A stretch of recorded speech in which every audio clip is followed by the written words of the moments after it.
pleased to be here again, and I was charged with talking to you a little bit about technology and advances in assistive technology. So I've tried to prepare a tour de force here, but I just wanted to tell you about a couple of stories, and hopefully this will just kind of whet your appetite. I'm happy to pause at any point in time. I'm not going to see your hands, so feel free to shout out at me, okay? So hopefully this will just stimulate discussion. The most important thing, though, is I want you all to reach out and start a conversation with me, okay? So I included my Twitter handle here, although I use all these terms inappropriately because my wife's still trying to educate me about how to use social media. But it's JR Rizzo 00, which is pretty easy for Twitter. And I have our lab, it's rizzolab.org. So feel free, there are some free resources on there that you may find interesting, including a mobile app arcade that we've created with all kinds of useful information about mobile applications in different thematic categories, about navigation, using entertainment, etc. And we also have our LinkedIn profile. So I try and get on there as often as possible, not often enough, but please do reach out, ask questions, make suggestions, etc. Okay, so just in terms of housekeeping, I do have some conflictual interests. We are working really hard in the private industry space to advance some of these initiatives. I do advise a number of companies, and I also do work on a couple of scientific advisory boards to push the field forward in terms of assistive technology as delineated. Happy to answer any questions there. Okay, so what are we going to talk a little bit about today, or at least I'm going to attempt to? We're going to introduce visual disability. We're going to talk a little bit about the magnitude of the problem, although we'll probably speed through that because you all know all about that. We're going to discuss assistive technology in depth, and then I'm going to provide an overview about some of the new approaches and solutions. And hopefully I'll convince you that our future is bright. Okay, so vision loss very often creates profound functional consequences. Here I actually have a couple of virtual reality simulations that we've created in what we call the Insight framework. And so what we've done here is we've modeled different vision pathologies in virtual reality and created unique perceptual masks that are identical to the impairments that you all experience in different pathologies. And here you're going to see a lab participant from our lab walk through a treasure hunt task living through these different perceptual experiences for both age-related macular degeneration, diabetic retinopathy, and glaucoma. Choroideremia is most similar to glaucoma, so take a close look at glaucoma. I'm happy to report now that the Department of Transportation in New York City has now expressed interest in adopting this to perform capacity building exercises for all of their leadership teams so they understand more about visual impairment in New York City before they install new traffic installations. So hopefully this is going to play. I know these files are huge. It is playing. Thank you. Excellent. So here we have age-related macular degeneration in this treasure hunt task. It's again an indoor simulation, walking through a household, going through a bedroom, and actually trying to find some sort of treasure which can be modeled. The interesting thing about this framework is that we can throttle between the different pathologies. We can also increase the progression, going from mild to moderate and to severe. And this has become a dynamic platform that's now received quite a bit of attention. Is it still playing or did it pause? Okay, I think it finished. Okay, great. Okay, excellent. Thank you. So sometimes it's hard to appreciate the dynamic changes. So if it's easier, here I have a static demonstration. In the very center here, I'm going to try and use this kind of low vision green laser pointer that I removed the filter from China. So if I burn a hole in this screen, I apologize in advance. But it's helpful for those who are legally blind, so I really don't care. Here is our actual lab in the heart of New York City at the Ambulatory Care Building. It's crystal clear, and in the outer corners of the screen on the upper left, we have a superimposed mask that recreates the experience of macular degeneration. You can see that central hole basically being degraded. On the bottom left, we have a glaucoma experience, which again would be somewhat similar to a choroideremia experience. On the upper right, we have diabetic retinopathy, or kind of patch-like changes and holes, or what are called scotomata. And then on the bottom, you have a cataract experience. Okay, so let's just review a little bit about blindness and low vision, although many of you know this, so I'm going to blast through this in the interest of time. Jess, please keep me honest and give me like a 5-minute warning because I'm probably going to go over.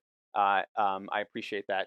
From an epidemiologic standpoint, we're in a boatload of trouble, right? Particularly with the aging demographic. We're going from bad to worse, as you can see with these growth curves. And this is from the American Academy of Ophthalmology. In terms of socioeconomic status, this really pisses me off. I'm sure it does for most of us. Educational attainment sucks. If you talk about visual impairment, and this is excluding refractive errors, only 15% of us end up getting bachelor's degrees. This is ridiculous. And if we actually look at employment over the last decade, the unemployment rates are between 65 to 55%. That's an average over the last 10 years. Now, what's really interesting about this, a couple of nuanced facts. Greater than 50% of those who are blind and low vision are not in the job market. Okay. What's fascinating about that as it relates to educational attainment, for those who actually do get the college degree, your percentage of employed nearly doubles. Okay. So the changes as it relates to educational attainment is really quite astounding. Okay.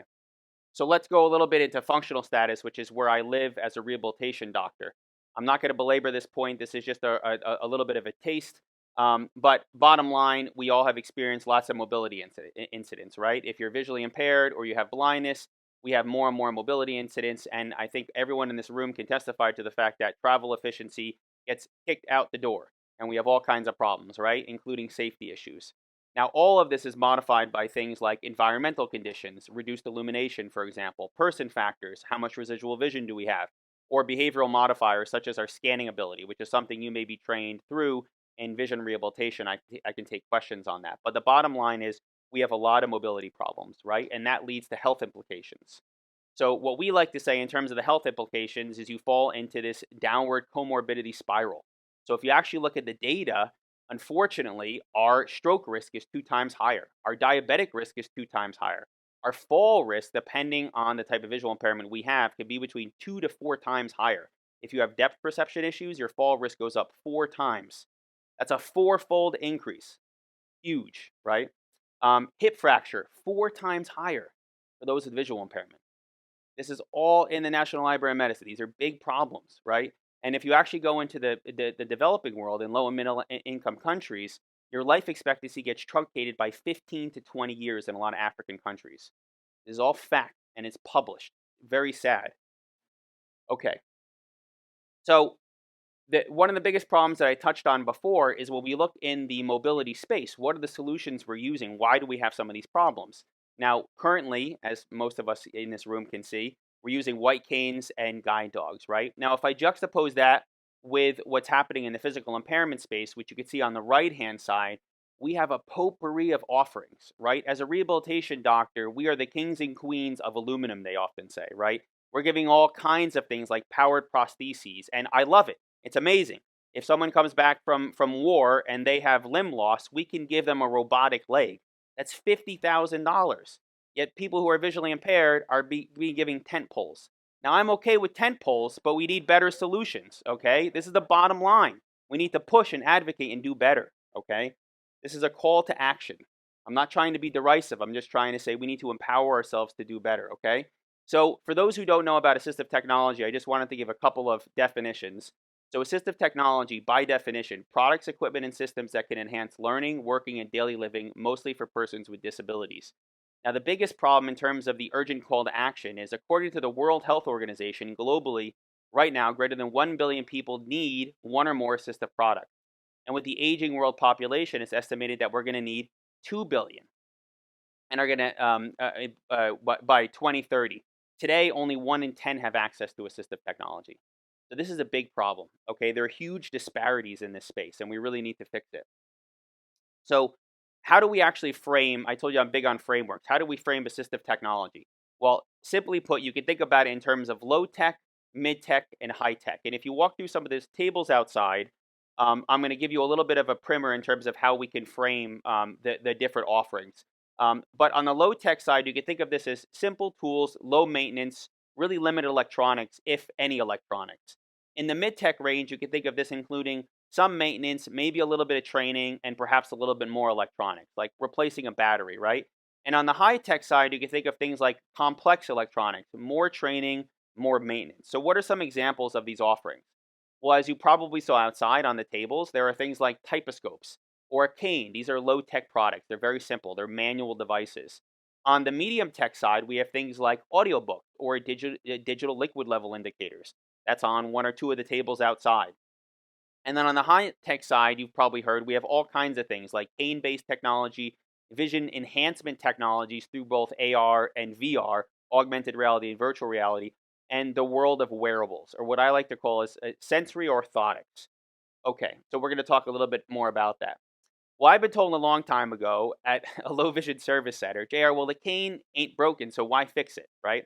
But the bottom line is we need to try and enhance it and do better. And if you actually look at the data, Rob Emerson, I would argue, is kind of the father of the white cane. He's at Western Michigan. He does amazing research.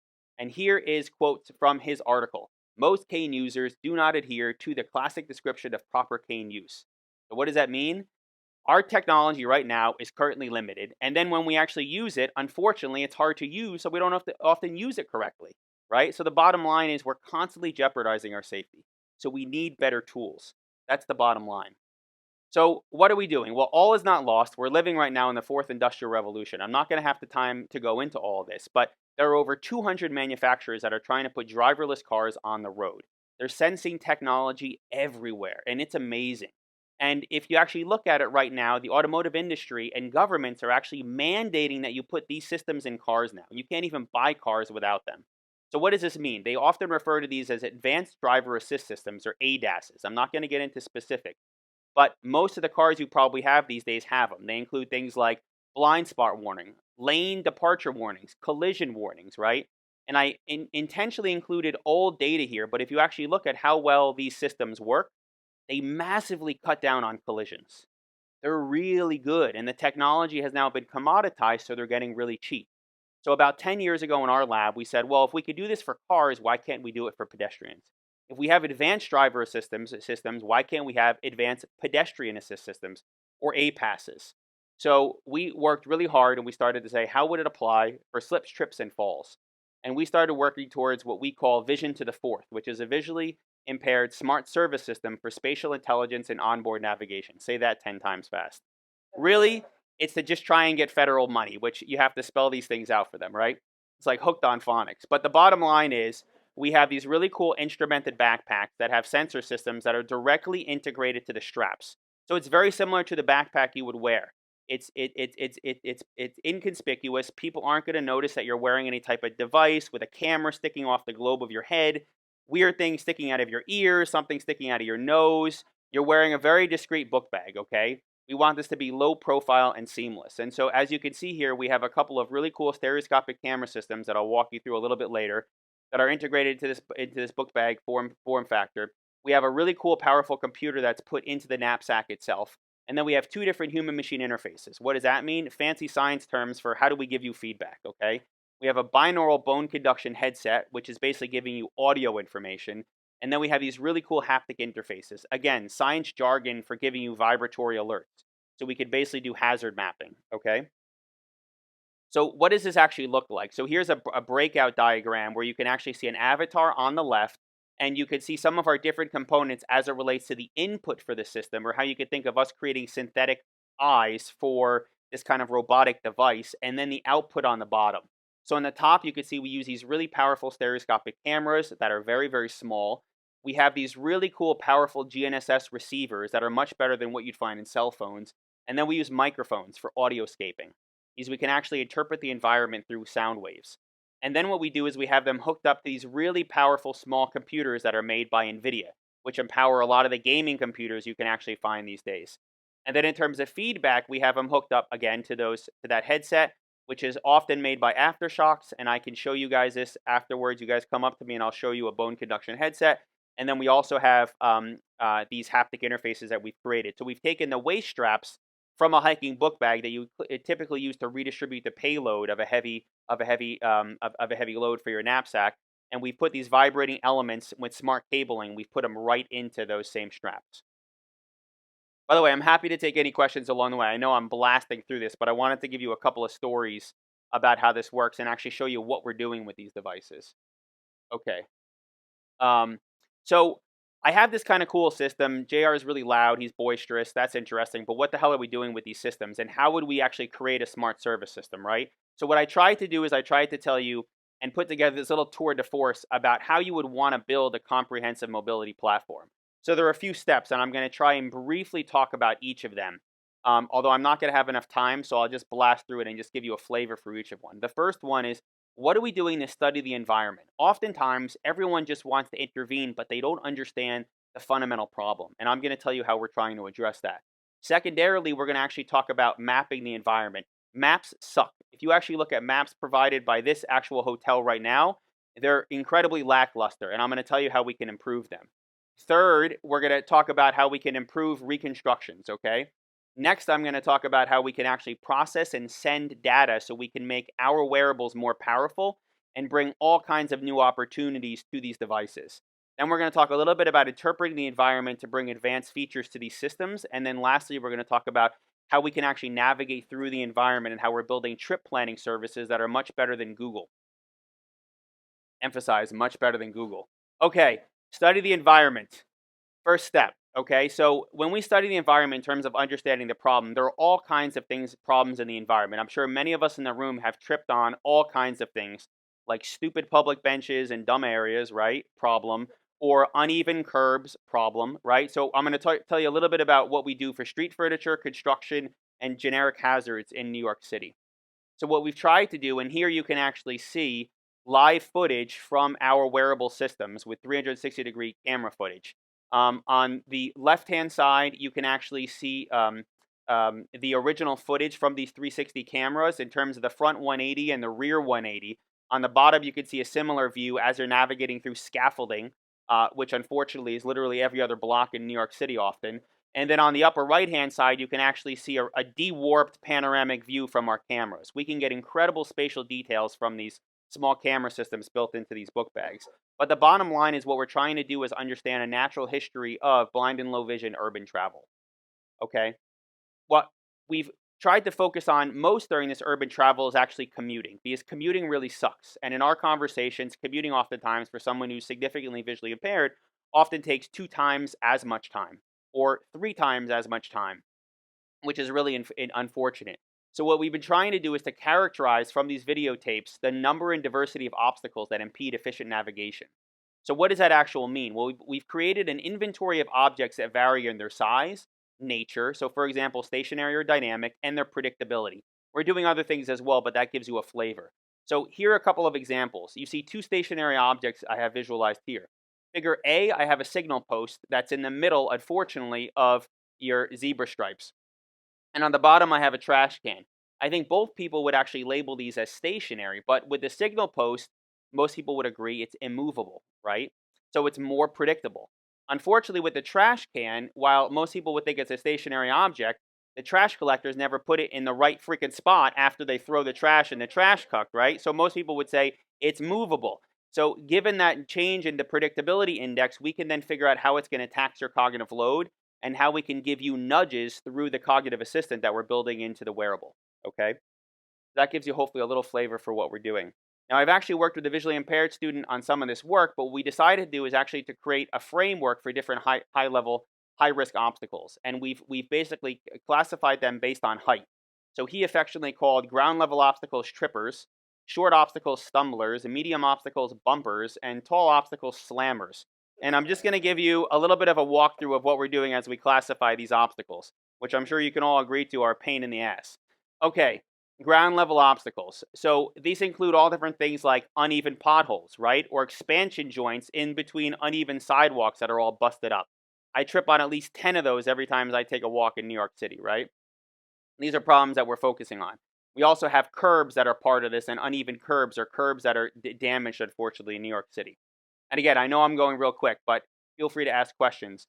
What do short stumblers look like? Well, one of the biggest problems that I have in New York City are these things called tree guards, right? So they take these little gardens in the middle of the walkway and they put little fences around them, which often causes your cane to get stuck in the middle of them as well, right? So that's another big problem. So we're also looking at identifying tree guards and elevated tree pits. We're working on those too. Don't worry about it. We got those there as well. I've actually stepped into those before, so we're on top of that. Good point. Short signs, which of course restaurateurs love to put in the middle of the sidewalk, right? They have to catch your attention. Another big problem. Unfortunately, these kind of safety cones, when they throw the terrible trash water out after washing or mopping the floor, benches. We're working on all different types of things. These are actual footage. This is actual camera footage from New York City. None of this is fabricated. You have kegs in the middle of the sidewalk, wine cases, trash everywhere on the sidewalk, all stuff that we're working on in terms of classification. So what do medium things look like? Again, going fast, bicycles, scooter racks, all different types of benches of different sizes, trash cans of different sizes, and of course they come in a million varieties, which makes it more difficult for us to identify. And then, one of my favorites is the food carts that are always in different locations, always blocking at least half of the sidewalk. Um, we have bus shelters that unfortunately are often made of glass, right, which is extremely hard to see. We have signal posts that are due to legacy wiring, and I've talked to the head of the Department of Transportation about this in New York City, oftentimes in the middle of the zebra stripe, right? So you walk across the zebra stripe, you figure out you're doing a good job, and then you walk directly into the signal post if you're trying to find the curb cut with orientation and mobility training. So figure that one out. And then we have all different types of course, pedestrians and cars. Okay, now I'm going to go into mapping the environment. That was only one story. Jess, how am I doing on time? 10 or 15 minutes. Okay. Any questions so far? I'd like to hold them for the end if that's okay. Sorry? How am I still alive? I have really tough shins and a tough head. Good question, Neil. All right, so what are we doing for mapping the environment? Okay. I think most of us can agree that wayfinding is confusing, complicated, and inefficient. Usually unsafe, especially for us with visual impairment, right? So what's interesting, I don't know why it keeps doing that. I keep getting a blank screen every so often. Anyway, so when it comes to spatial intelligence and us trying to build mental models, unfortunately, the visually impaired are at a profound disadvantage when learning those new spaces. Obviously, we're often limited, depending on how much residual vision we have, to touch and audio as sensory inputs. Some people have actually tried to estimate the bandwidth differences between vision and touch and audio, and those estimates have been equated to a difference of 500 to 1. I just want to emphasize that. 500 to 1. So as we lose vision and we try and lose these other sensory modalities, we're taking a bandwidth cut of 500-fold. Okay? This is what we're trying to deal with. This is why we need more powerful tools. And I have this illustration that tries to dramatize this for us. And unfortunately, we're not doing ourselves a favor by depending on these two-dimensional floor plans that were created decades ago by architects and are severely antiquated, right? They're poor on details, poor on standards, and they're really difficult to use for wayfinding. So this is what we have in our state-of-the-art hospital in New York City.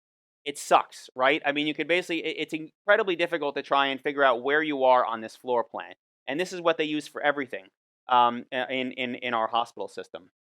So what we're trying to do, again, all is not lost, is trying to use new technology called camera-based positioning systems, or CPS. You can think of this as GPS, but it's more accurate for both indoor and outdoor mapping. So what's really cool about this is all we have to do is take cell phone images or 360 video, which you can see on this infographic to the left, from multiple perspectives. So you may have heard of this referred to as photogrammetry. You can kind of think of it as building 3D from 2D by kind of walking around objects of interest and rebuilding that 3 dimensions or reconstructing 3D. Then what we do is we actually take those 3-dimensional reconstructions and we snap them to, or we register them to those old 2-dimensional floor plans, and we build what we call these topometric maps. So this topometric map basically has the reconstruction or all these relevant landmarks superimposed on this old floor plan. So we have kind of a best of breed, if you will. What's really important about the next step, which I'm going to get to, is each of these photos, these kind of high-dimensional, kind of pixel-based photos, we then create a numerical identifier to it. Think of it as a zip code. So each photo gets zip coded. Just a way to kind of think about how we can rapidly identify photos of interest. So what do we do next? Well, before I get there, I want to give you a little bit of an insight into how this process works and a little bit behind the scenes. So here's some actual footage for some work we're doing at the United Nations in New York City. You can see a high definition view of the General Assembly Theater right outside, right inside the actual UN headquarters. And right below it, you can actually see a 2-dimensional floor plan of the General Assembly Theater, which is visualized right here. What I have in green is we've used a couple of kind of fancy neural nets, artificial intelligence, you don't need to worry about it, to identify unique landmarks.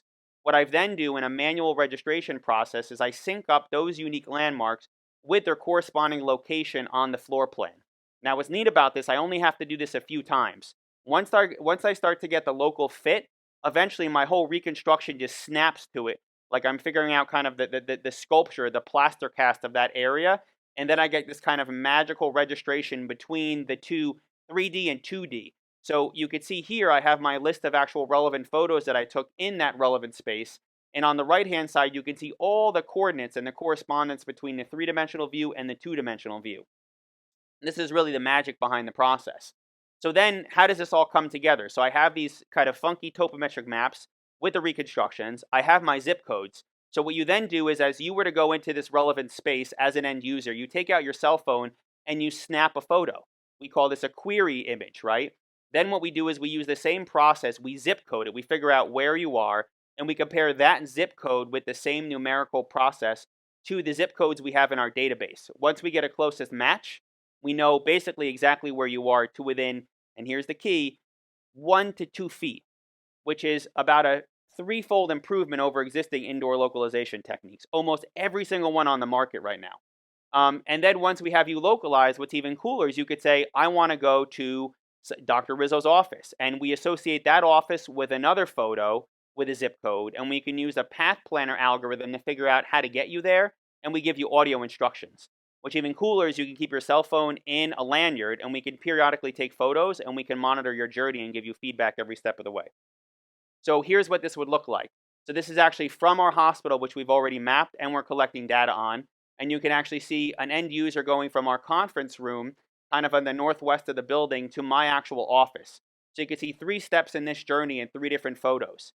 In these images here, you can actually see the supervisor view for the chaperone, the end user view, and every time we get a user view, we're generating instructions. Go straight, walk 55 feet, turn left, turn 15 degrees. From an orientation error standpoint, we're often to within 5 degrees of orientation error, if not better. And then you can see lastly, walk straight and hit final destination in 36 feet. Now, what's really cool about these systems, not only can we actually make live map modifications, if there's a hallway that's currently under construction, we could also do what's called map evolution.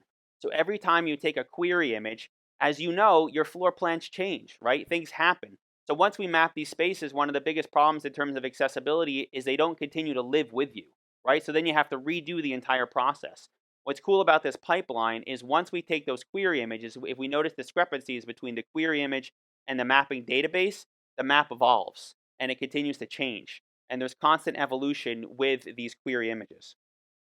Okay, so what does this actually look like? I know JR is talking about all this gibberish, blah, blah, blah, all this stuff with VPR and camera-based technologies, da, da, da, da.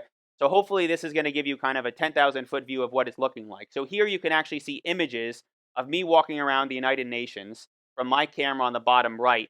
And what you can actually see are these blue interconnections where I'm being localized on the United Nations floor plan in real time. So all these pairings are these blue interconnections from the visual landmarks and the actual floor plan. Now, again, you may be asking how accurate. Well, our initial estimates are pinning our spatial error again at approximately 1 foot of spatial error, if not 2 feet of spatial error. And just to show that this work can actually generalize, here's information from our actual hospital building that we've now mapped and reconstructed. And again, you can see my photos at the bottom right, and then us figuring out where I am on the floor plan in the hospital so I can give audio instructions to anyone regardless of visual capability on both left and right for different floor plans. So, quick question, yeah, and I'm supposed to give you a 5-minute warning. How sensitive is this to being connected to a network? good What if question. you lose cellular? Good question. So what's cool about this is what we're trying to do right now is actually have most of these maps set up on local networks in relevant areas. So you could actually map an area, put it on local servers or local networks, and then you would be good to go. To your question on cell signal, the beauty of this system is what we're hoping to do is as you walk into a building of interest, if you lose cell signal, what we're hoping to do is you can actually just immediately download the map of interest from like a local hotspot, and then you can walk through the entire area and have all the relevant information, and you can process that locally on your cell phone. You won't need cell signal at all through the entire journey. Good questions. Okay, so I could go through a little bit about behind the scenes on how this works, but I don't have enough time.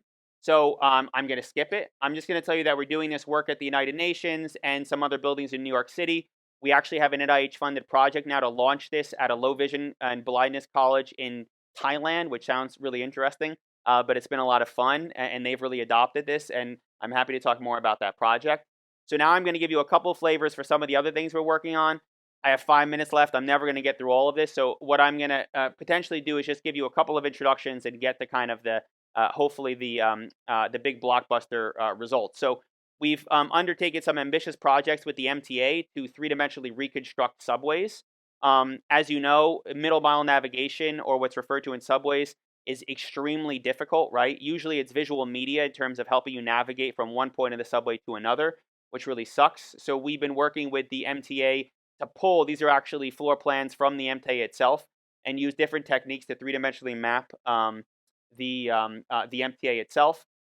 We're using a new patchwork technique, which I'm not going to get into, but I could take questions later. I'll just get to the video to show you some of the work that we're doing here. Hopefully this plays. You can see actually some of the reconstructions, and let me see if this works.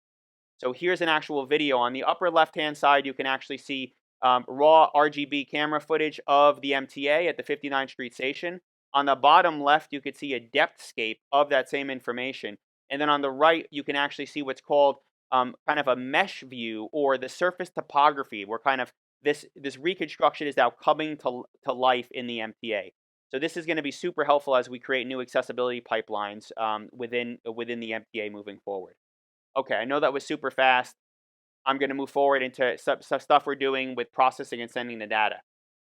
So obviously we could do a little bit of information processing on the device itself, but our computer is somewhat constrained. So one of the biggest opportunities is figuring out ways where we can take that data, try to pack it up into little bundles, and then send it to remote servers, right? And then we can have access to a lot more computational power and to unlock all kinds of new features. And the cool thing is, with 5G that we've probably heard all about, that offers all kinds of new opportunities. I'm not going to have time to go into this, but the bottom line is we have all these type of new data highways. As we all know, in this hotel, the data highway is extremely small, which is why we can't do shit when we're trying to use the internet. And what we're trying to do is open up those data highways so they become really big, and use 5G, which is going to basically help us avail ourselves of those opportunities. The kind of the crux of the matter here is, as I compress my video to send it more efficiently, I have big issues with image quality, right? So as I go from big image to low image or small image, you can actually see how these images degrade in quality, right? And long story short, what we're doing here in this project, which I'm not going to have time to get into, is we're optimizing how we're adaptively video coding to figure out how to boost object detection performance. And the bottom line is, if I figure out how to do this adaptively, what I can do is I can advance the type of features I can offer. And what's really cool is, as I take these computational needs and I push them to cloud servers or edge servers, what I'm then able to do is massively cut down on power consumption. Because if I'm not processing it in the book bag itself and I'm pushing it to the edge servers, then I don't need to worry about running that computer really hard on the book bag, right? So if I can use 5G and use servers that exist in my local environment, I have massive opportunities. Now, what's cool about that, very briefly, that I just want to introduce, and I'm sorry, I'm probably going pretty close on time, but I'm going to go really fast, is, let me see if I can show you a couple of cool things, is that figuring out how to send these kind of larger video files now allows me to actually see farther. So now we're making our devices more powerful. So as you can see here on the higher 2K videos that we're actually sending, which is kind of like your fancy high definition TV, and sending videos that are higher quality, I can actually see farther compared to sending shittier video. And that's the bottom line, right? Unlocking potential for these wearables. The other thing that's really cool, on the low quality video compared to the high quality video, which we're now figuring out how to do, I hope I can convince you here on the left, you can actually see I could do pretty well and label some obstacles, which means what kind of feedback can I give you as an end user of this system? And you can see I could do fairly well with identifying a fair number of obstacles, but look at the right. I've used these orange arrows to identify almost every obstacle of interest in this image. This is where the system now becomes almost omnipotent. It becomes super powerful. I can almost identify everything in this potential image. This is where it becomes a game changer, right? This is where we would really want to unlock the potential. We're figuring out all the specifics. We're running all these simulations. I'm not going to have time to get into this. The one thing I want to end with is I show you that we're doing all kinds of things with advanced feature interpretation. So we're doing things like crosswalk detection. So here you can actually see some crosswalks, and we're using new computer vision techniques to not only figure out where the crosswalks are, but also to figure out where the setter points are, so we can give you veering instructions and help you navigate through crosswalks to safely get to the other side of the street. And lastly, I'll end with a little bit about navigation. So we're actually coming up with custom navigation and trip planning algorithms to help support you during every step of your planned trip. And that includes first mile, going from your home to public transportation, middle mile, meaning how do you actually navigate in the actual subway, and then getting from the subway to your target destination, whether that be education, whether that be a friend's place, etc. And there's some specifics in how we're doing that.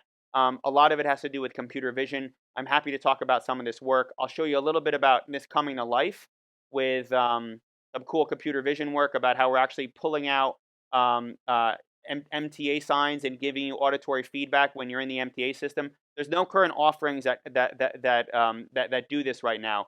So we're very excited about this work. Hopefully, it'll be released later this year.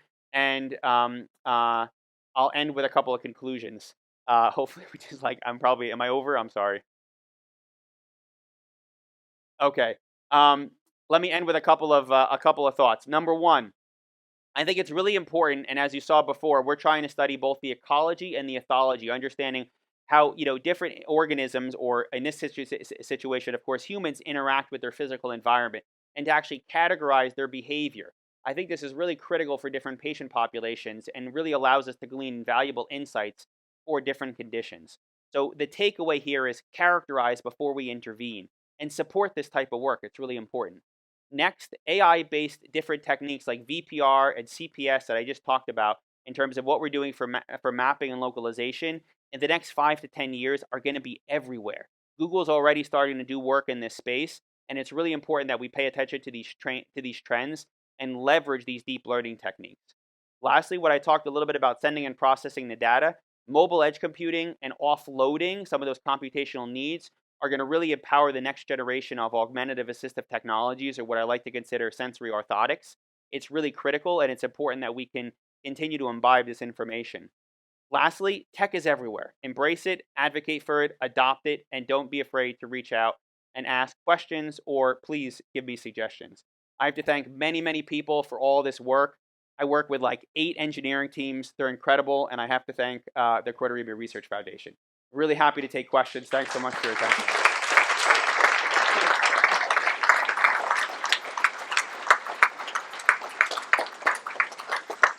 We're, oh, excuse me, we're going to adjust. Hold on a second. Ooh.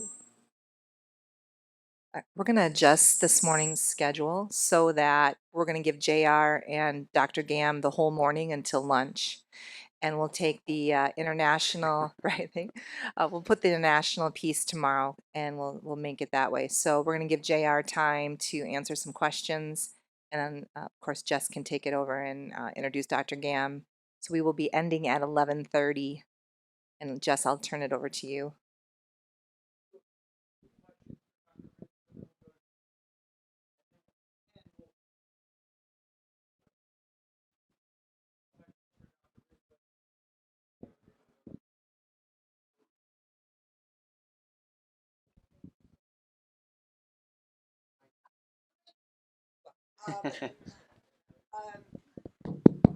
Thank you.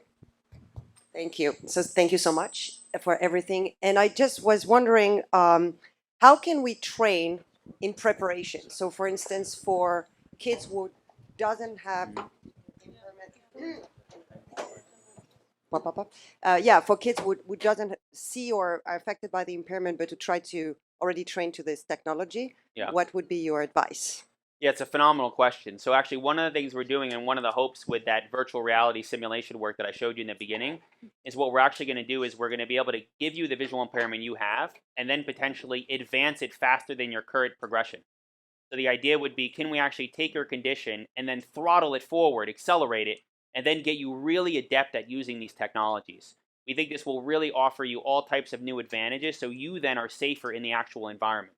The other thing that we're hoping to do is actually create a framework for training where we can actually take you and offer different kind of static versions of this. So you can think of using the VR in a sedentary mode, and then actually put you in what I call a lab controlled setting, where we may even be able to challenge you, but put you in some type of a body weight supported harness and really throw the kitchen sink at you, almost make you try and fall down. But then that you get really adept at, again, responding to these environmental stimuli.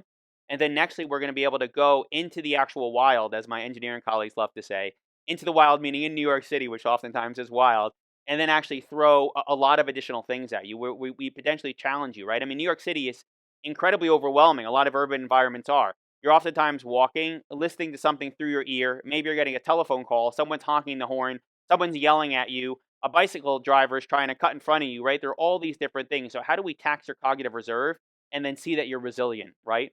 I don't think we have established frameworks yet, but this, squarely falls within the rehabilitation space, and we need to figure out how to do it. And I think the earlier we start, the better off we'll be. Great question. Oh, there we go. I'll start with the definition of LiDAR data. It's data that they use. They do flyovers of areas, and they bounce lasers off of things, and it comes back and tells you a tree's here, a pole's here, whatever. Is there anything on the roadmap to begin using some of that LiDAR data maybe to map the outdoor world and help navigate it? Yeah, it's also a great question. So what's really happening right now, and what I didn't have time to go into, is there's all types of work happening right now with surface topography in general, which is what you're referring to, right? Having basically aerial views and then understanding the kind of the landscape, right? And where this is really advancing right now, and some big tech companies are getting behind this, is what's called 3DMA GNSS. It stands for 3D mapping aided GNSS. So you think of this as like GPS, but it's cheating. So what it does is it takes building geometry, so understanding the surface topography in an urban area, which we often know GPS information sucks because we get a lot of satellite blockage, and then it tries to infer satellite visibility. And so we're working with a leading team actually in Hong Kong, which means either I get up really early or I stay up really late, and we talk with our colleagues in Hong Kong, and we're working on creating what are called sky masks, which basically, if you look directly up in an urban area with all kinds of buildings, we kind of look at the cookie cutter of the building outline. And then we figure out, based on where you are, what does your current satellite visibility look like? And we come up with these candidate positions for where you are. And we do all these kind of really interesting things. I mean, they're really the geniuses. I'm kind of the guy who's laser focused on function. And then we say, okay, based on building geometry and satellite visibility, I think you're going to be here. And then what I do is I take advantage of figuring out line of sight versus non-line of sight, understanding that surface topography, and I can cut my spatial error down by about 50%, which is huge. As we all know, in urban areas, sometimes GPS signal can be as bad as 50 meters of inaccuracy, right? Which is a big problem, which means sometimes I'm on the wrong block. I'm hailing my Uber and it tells me the wrong block to go get my Uber, right? So this is what we're doing in what's called 3D mapping aided GNSS. Great question, and we have a paper that should be published in about a month on that, and I'm happy to send it to you if you email me.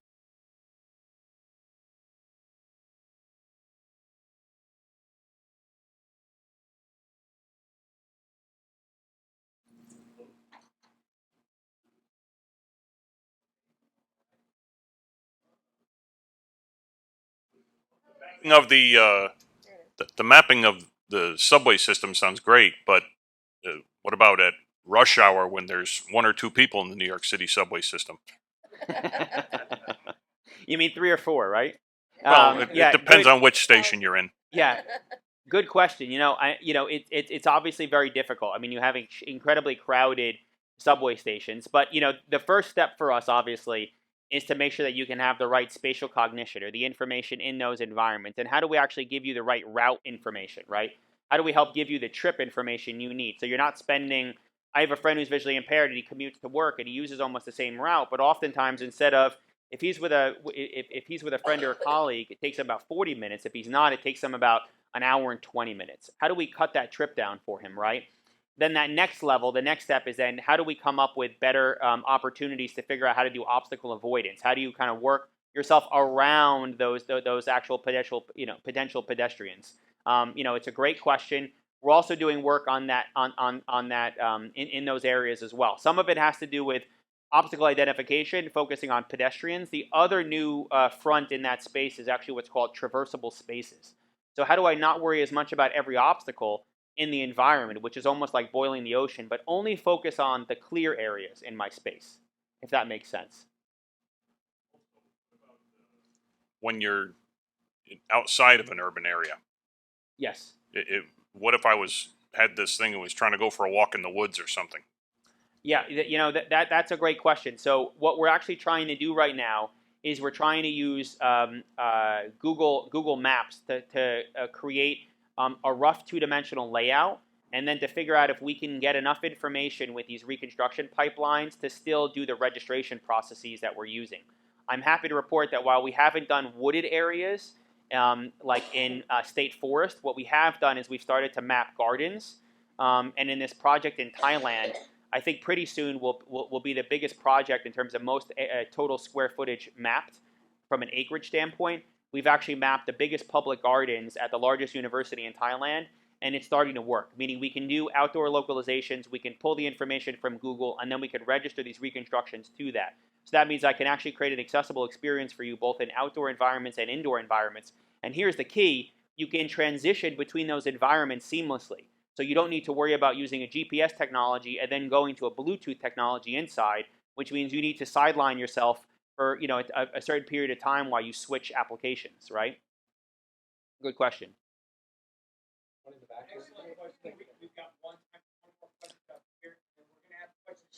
Well, okay. You should start yelling. Okay. All right. Then go ahead in the back here. Mine is very, very short. Does the book bag carry books? First off, let me say I'm happy to take any questions after the talk. So I'm not going anywhere. I'm here through tomorrow, and I'm happy to take any questions.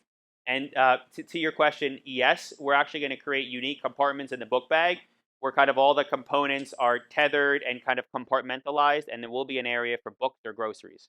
Good question. I'll keep it very short. I would love to talk with you more. I'm very enthusiastic about how you present, so compliments for that. I work for one of the biggest insurance companies in Europe as an IT manager, and I saw a lot of things in your challenges or next steps, which I would love to talk with you about how I can help you. Things like you said something about the use of AI and how you process feedback with AI. Yes. The part of the how you work with the cloud and how you store stuff on the cloud and locally within the company. I would love to have a look with you at what challenges you have and how a big corporate who works already for a long time with facility management and all sorts of applications with data processing, how I can help you. So if you're open for that, let's have a chat.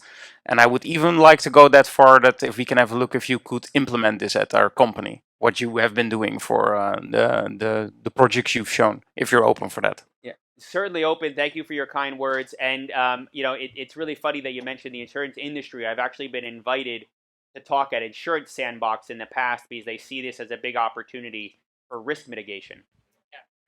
Yeah. Wonderful. Thank you so much, Dr. Rizzo. So.